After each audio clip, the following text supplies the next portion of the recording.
And let's turn now to our top story. The Ram Mandir in Ayodhya is almost complete and the grand opening is set for the 22nd of January.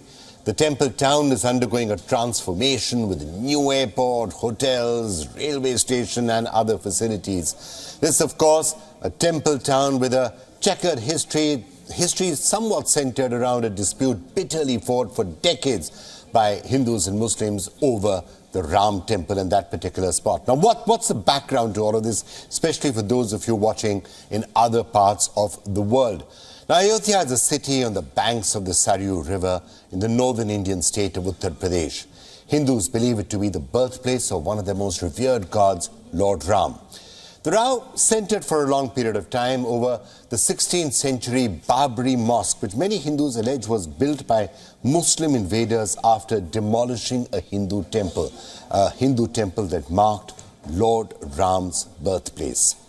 So let me just recap in brief the history behind all of this. In 1949, a group of Hindus placed idols of Ram Lala or infant Lord Ram under a central dome at the disputed structure, leading to long-drawn tensions between the two communities. In the early 1990s, politics around the temple gathered steam and leaders from the BJP in particular began mobilizing Hindus from across the country and a demand for a temple to be built where the mosque stood.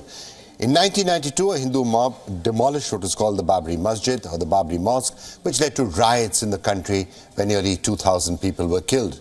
In 2010, the Allahabad High Court ruled that the site should be split into three: Hindus, Muslims and the Nirmohi Akhada, which was one of the early litigants in the case, all getting a share of that particular site. This ruling was then suspended by the Supreme Court.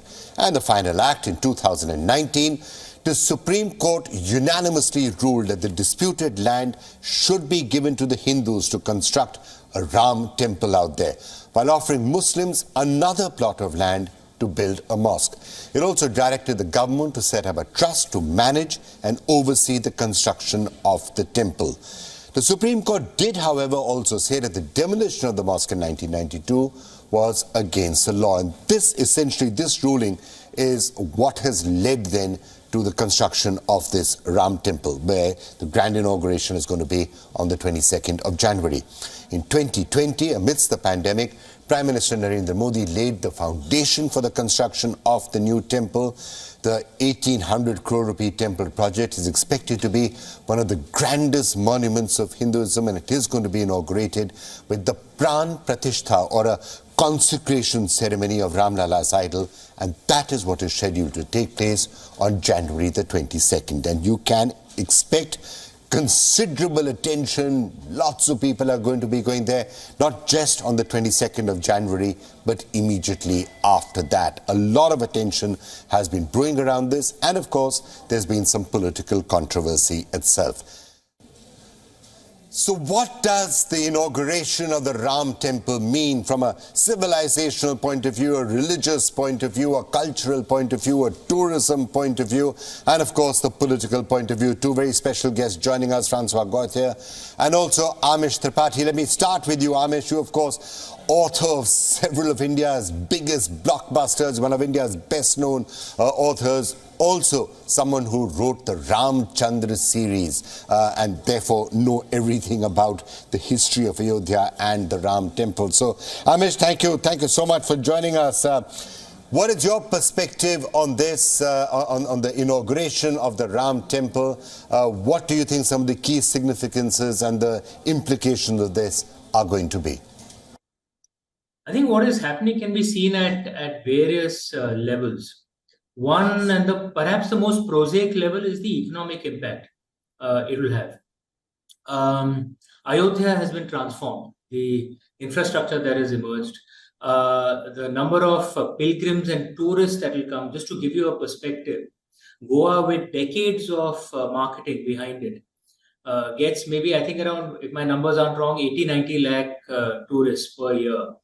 Kashi, when the Kashi Vishwanath Dham was expanded, straight away shot up to 3-4 crore tourists and pilgrims per year. Ayodhya this year is expected to be anywhere between 7.5 to 8 crores. You can imagine the massive economic impact that will have on a region that used to be very poor. Infrastructure has been transformed in every way. So that's, of course, the economic impact. Another way to see it is actually the strengthening of national consciousness. There's this brilliant author and scholar called Diana Eck, an American, who'd written this book called A Sacred Geography. I read it many, many years back. And she'd made this very insightful point in that book. I'm paraphrasing a bit, but broadly the point is the same, that India was not built on the power of its kings. It was built on the footsteps of its pilgrims. The Indians from across the Indian subcontinent went to different regions, particularly to the major temples. And that's where the national consciousness would get built. Ayodhya will be such a place. Indians from across the subcontinent, and I'm not just saying just from India, but Nepal, Bhutan, from Bangladesh, from whatever Hindus survive in Pakistan, many of them will come. And this will build a consciousness of togetherness, which will be a massive impact. And the third thing is, of course, at a religious level, you can see the outpouring and the immense devotion across the land. And at a civilizational level, this has almost never happened in history, that a pagan idol worshipping culture, because the movement has been broadly one way. Pagan idol worshipping cultures just get wiped out and they keep retreating. It's a civilizational movement. Now, Amish, a lot of people who are going to be watching this inauguration around the world are going to be thinking back to the 6th of December 1992, the demolition of the Babri Masjid, the disputed structure that stood on this particular point, and they'll be viewing this as another step towards majoritarianism. That at least is the reaction that we're getting from many parts of the world, and of course many parts of India as well. Now, of course, the Supreme Court has come out and given that verdict in 2019, which does in a sense set a judicial seal on everything that is happening in Ayodhya right now. What would you be saying about this, and how would you be interpreting this for people watching in other parts of the world? No, I think even the Supreme Court held that what happened on 6th December 1992 was a crime, and investigation court cases on that are ongoing. But I think the most significant part in this is the process that happened post that, the process of actually how the temple came into being. That happened through a very long, laborious court process, through evidence, through truth-seeking, through debates in a court of law. I'm making a documentary, Vikram, on this, and it should release very soon, on the story of the temple itself. And it's a story of the temple from the beginning till now, from the birth of Lord Ram till now. But a reasonable part of it is actually on the court case itself. And we interviewed Chief Justice Bobde as well, and he said rightly that this is, in a way, a role model because such disputes are there across the world. I'm sure you've heard of Hagia Sophia, which was converted into a mosque, but was actually a church. And the Pope had made a statement on that when it was converted. And in fact, actually, most people forget 1600 years ago, before it was a church, it was actually a pagan temple to the goddess. But of course, there are no pagans around in Turkey, so there's no one who remembers that. But there are a lot of Christians. And this was just converted by a stroke of the pen of the administrator. There was no evidence gathering, court, a process of debate, in a sense which works like a Truth and Reconciliation Commission. And that's what happened in this case. There was a long court case where all evidence was presented. And it was proved beyond a shadow of doubt that there was actually a temple under there, and that it was indeed a temple dedicated to Lord Ram. And this was proved in the court, and hence this case happened. So Chief Justice Bobde said this can be actually a role model for how to settle such disputes, not through force, but through evidence gathering and court, which leaves, there's no winner or loser in this thing. Everyone kind of accepts it. And the evidence of this is in a fact, like, for example, Iqbal Saab was one of the litigants from the Muslim side. And he himself, made a statement that he wants to attend the, and see and do a darshan of Lord Ram. Very recently, I'm sure you must have read that. Why did he do that? I think it's because he actually saw the evidence as well. There were many Muslims who in the 80s had said, prove to us that there was a temple and we ourselves will give it. and the proof emerged in this court. So, Amish, what you're saying is that whatever happened on the 6th of December 1992 was wrong. It was a wrong action.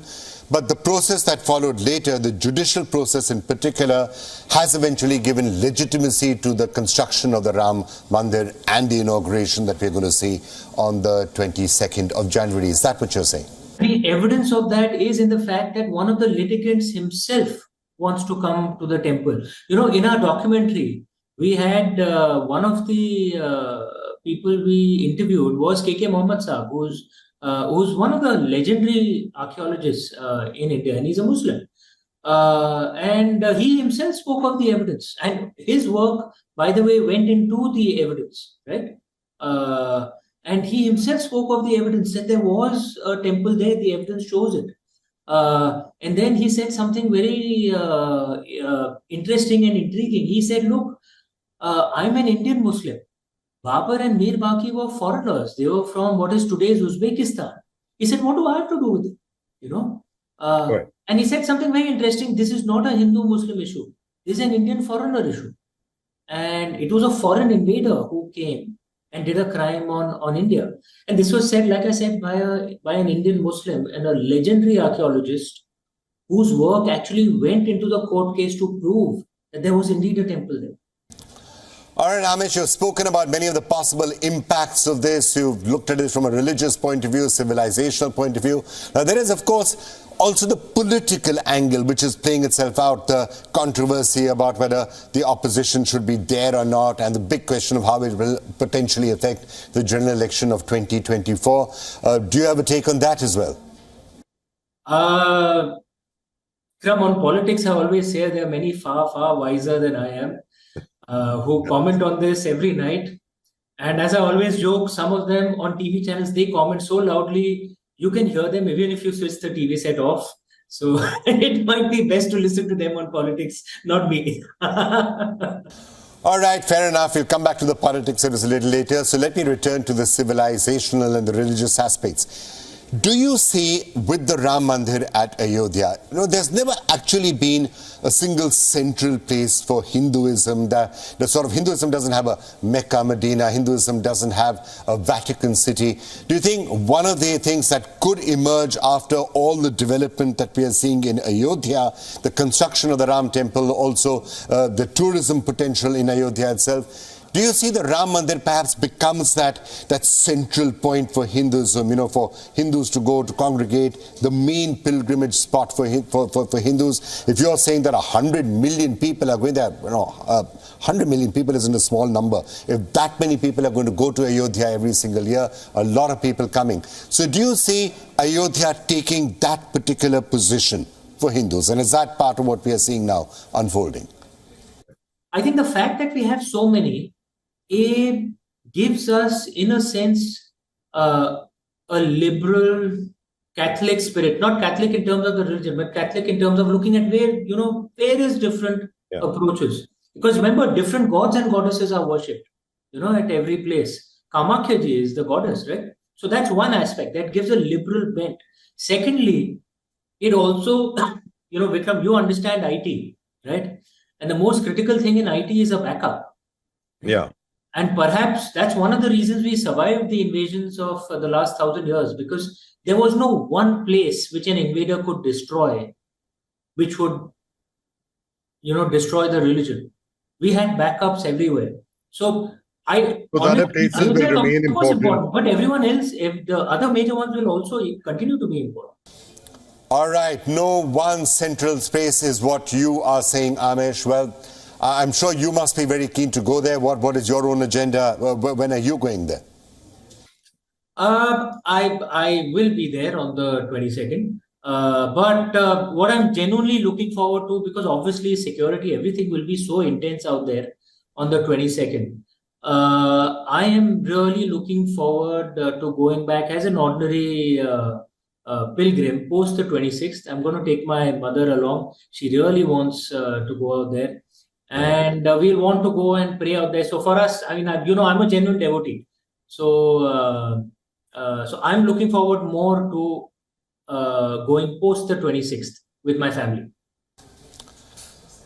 All right, Amish, thank you so much for joining us. So Amish Tripathi there talking about some of the civilizational, the economic and the religious points of view. Let's get some other perspectives also. Francois Gauthier now joining us, correspondent in South Asia. He writes from a French weekly magazine, the author of a book, An Entirely New History of India. Somebody, Francois, talking about cultural renaissance in India for a long period of time. You've been an India observer for a very long period.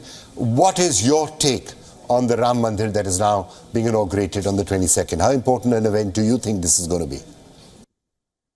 Well, as a defender of Hindus, because I have been known as a defender of Hindus for quite some time since I started covering Kashmir, I think it's great. I was there when the Babri Masjid was brought down by Mr. Alvani and his car sevaks.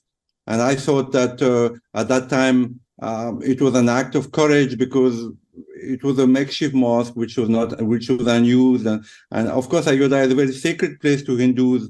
I know many Hindus, simple Hindus, gurus, who've said the same thing. You know, Ayodhya is very sacred for us. We need to reclaim it. So Mr. Modi did it, and I think it was one of his pledges that he had when he was campaigning in his first term, and he did it, and that's good. I'm a little disturbed by the autocracy that goes with it. The emperor-like mantle that Mr. Modi is more and more seems to be, in spite of himself, endorsing and covering himself with. But I think it's good. It's good. It's a good thing. And Mr. Modi always surprises us, by doing things that we thought he would not do. So it's positive. It should be and remain positive. All right, Francois, let's just turn to some of the political aspects of this. There have been, of course, a lot of conversations or arguments, if you like, taking place about what the opposition is calling the political nature of this inauguration. And that's why the Congress party and other opposition parties are staying away. You've seen what some of the Shankaracharyas have actually said. What is your interpretation of these controversies? No, I'm not in favor of people who boycott Ayodhya because of caste. Or I think that India needs to rise above caste, and I'm not in favor. I think that even the Congress should have come because it is something to celebrate, and it's something that's inevitable. So why boycott it? Why boycott it? And the Congress itself has been known as a very opportunistic party, which plays into the minorities. So I think it's wrong on the part of the Congress and of Mr. Rahul Gandhi, for whom I have some respect, to have boycotted Ayodhya, because the majority of Hindus are going to be pleased about it. And no doubt it's going to help Mr. Modi get re-elected in 2024, this year in May, which anyway he was going to be re-elected, but he's going to get little more vote bank, little wider majority because of Ayodhya. But you can't blame it for that, because he had said he would do it, and the majority of Hindus of India, I would say 75 to 80% of Hindus want it. So you can't blame Mr. Modi for taking advantage of that for electoral purpose. So there I'm with him. So, Francois, you do look at the election process very closely. Do you think that after the inauguration of the Ram Temple, it becomes all the more likely that Narendra Modi will be back as the Prime Minister and with a thumping majority? Do you believe that this is something that is going to potentially be a major vote catcher when general elections are held a little later this year?